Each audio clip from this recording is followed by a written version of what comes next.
ज्योतिष सेंटर। जो भी हमारे चैनल में पहली बार आए उनसे रिक्वेस्ट है, गुजारिश है, प्लीज़ चैनल को सब्सक्राइब करें। अगर वीडियो पसंद आती है इसको ज़्यादा से ज़्यादा लाइक और शेयर जरूर करें। दोस्तों, आज मैं वापस हाजिर हुआ हूँ इलेक्शन के रिजल्ट के बाद। रिजल्ट के टाइम मैंने देखा गया कि जो हमने कुछ प्रेडिक्ट किया था वो कुछ न कुछ उल्टा सुल्टा हुआ है।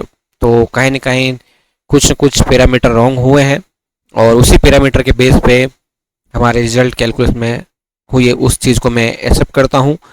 गणना करने में कहीं न कहीं चूक हुई है हमसे और उस चीज़ को मैं मानता हूँ।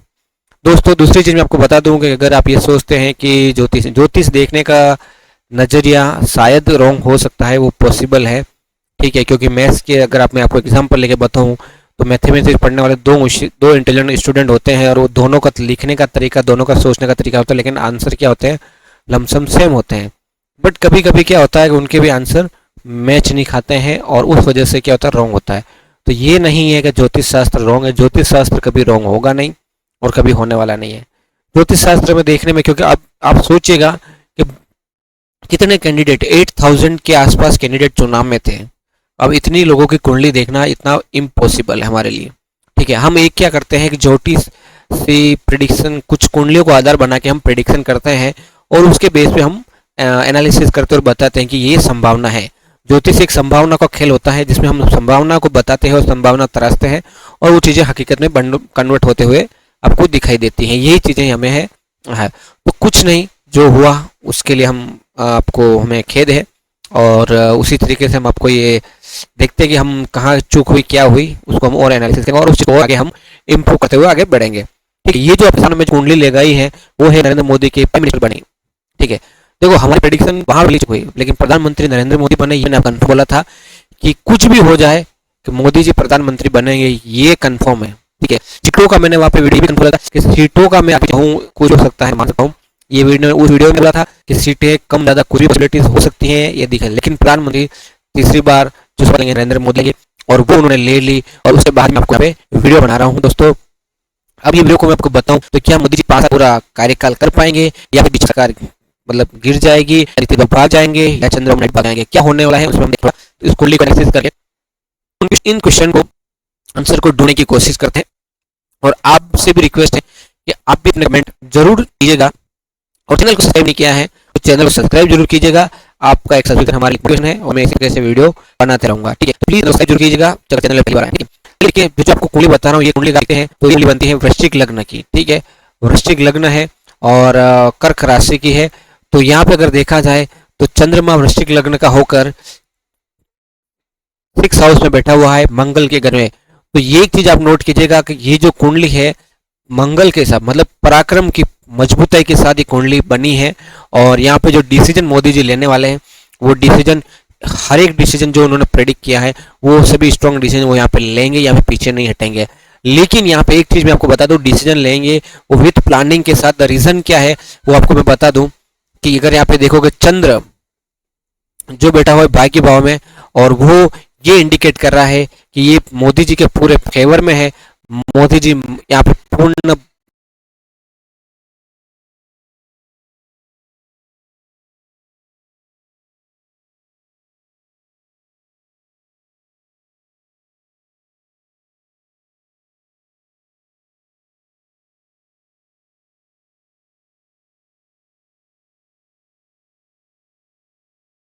मतलब हिम्मत के साथ काम करने वाले हैं, लेकिन प्लानिंग के साथ करने वाले हैं। कैसे प्लानिंग के साथ बता देता हूँ मैं कि यहाँ के इनके जो 4th हाउस में शनि बैठा हुआ है और इनकी दृष्टि डाल रहा है कर्म भाव पे और कर्म भाव का स्वामी बैठा हुआ है पार्टनर के भाव में जाके। ये उनके साथियों का घर है और साथियों के घर में जाके सूर्य बैठा है। मतलब शनि ये दृष्टि डालने की वजह से वो जो भी डिसीजन लेंगे वो डिसीजन उनके ये जो होंगे, ठीक है ना, सॉरी थोड़ा बीच में आ गया। तो ये जो डिसीजन रहेंगे वो डिसीजन थोड़ा सा अपने साथियों को ध्यान में रखेंगे, विद प्लानिंग के साथ रहेंगे। ऐसा नहीं कि वो कुछ भी है वैसा नहीं पॉसिबल है। वो दिखाई दे रहा है यहाँ पे कुंडली, क्योंकि कुंडली में शनि की दृष्टि यहाँ पे पड़ रही है और शनि की दृष्टि कुछ डिसीजन में इनको मैं आपको ये भी बता दूं, क्योंकि शनि की दृष्टि मंगल में पड़ रही है तो डेफिनेटली कहीं ना कहीं आपको ये विरोधाभास भी दिखाई देगा। यहाँ पे विपक्ष का हल्ला बोल भी बहुत ज्यादा आपको दिखाई देगा। लेकिन ये सब दुश्मन, आपको बता दो, अगर सही तरीके से अगर उन्होंने उनका विरोधाभास किया तो सही है, नहीं तो मंगल यहाँ पे बैठा हुआ मंगल दुश्मनों का खात्मा कर देता है। याद रखिएगा, ये जो मंगल है दुश्मनों को हमेशा के लिए दूर कर देता है। ठीक है, तो ये मोदी जी का यहाँ पे प्रभाव मुझे हमें दिखाई दे रहा है, ये याद रखिएगा। दूसरा अगर आप देखते हैं तो इनके जो साथी भाव है, जो मैं आपको बताऊंगा, यहाँ पर रास्ता बदलेंगे या नहीं बदलेंगे। साथियों के घर में बैठे हुए गुरु शुक्र बुध सूर्य, ठीक है, और अच्छे ग्रह है। गुरु और शुक्र अच्छी जगह बैठे हुए हैं, सूर्य अच्छी जगह बैठे हुए हैं। ठीक है, तो फिलहाल तो मुझे ऐसा लगता है कि लंबे समय तक ये इनकी सरकार चल सकती है। बीच में 1 साल का पीरियड, जो खराब पीरियड दिखाई दे रहा है, वो है मई 2025 से लेकर 2026 तक। अगर ये पीरियड अगर उनका अच्छे से निकल जाता है तो आगे टाइम पे सरकार चल जाएगी, कोई दिक्कत नहीं आएगी। हाँ, ये याद रखेगा, इनकी सरकार को कोई गिरा नहीं पाएगा। हाँ, ये प्रेशर में काम करने वाले हैं, नहीं कुंडली ये बता रही है। तो शायद इसकी वजह से ये क्या कर रहे हैं कि खुद कुछ डिसीजन ले लें और उस वजह से किसी और को चांस देते, ऐसी संभावना यहाँ पे बन रही है। लेकिन खुद मतलब सरकार के दूसरे लोग इनको अगर दुश्मन हावी हो जाएंगे, ये क्योंकि मंगल यहाँ पे स्ट्रांग है और हमें ऐसा दिखाई नहीं देता कि यहाँ पे इनके जो विपक्ष वाले इनके ऊपर हावी होंगे, न ही इनके जो साथी पार्टनर है इनके ऊपर ज़्यादा हावी होंगे। ये याद रखिएगा, ये कुंडली यहाँ पे ऐसा मुझे दिखाई दे रही है। ठीक है, मजबूत कुंडली है, मजबूत चीज़ है, डिसीजन ये पूर्ण लेंगे, हर चीज़ में आगे बढ़ेंगे। साथी इनको भले छोड़ के जाए, कुछ भी करे, पीछे से इनको बैक सपोर्ट देने वाले बहुत मिलेंगे, मुझे ऐसा लगा ही दे रहा है। क्योंकि राहु और केतु की जो पोजीशन है बहुत पॉजिटिव जगह बैठी, क्योंकि राहु एक लाभ भाव में बैठा और जब केतु लाभ भाव में होता है तो इस इंसान को कहीं कहीं से लाभ मिलने के संजोग यहाँ पे बन रहे हैं।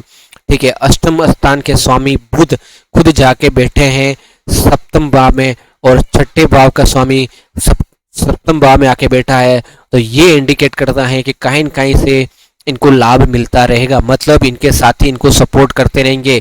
ऐसा मुझे कहीं गुंजाइश नहीं दिख रहा है कि ये उनके साथियों के छोड़ने के जाने के सरकार गिरा दे, ऐसा कुछ नहीं।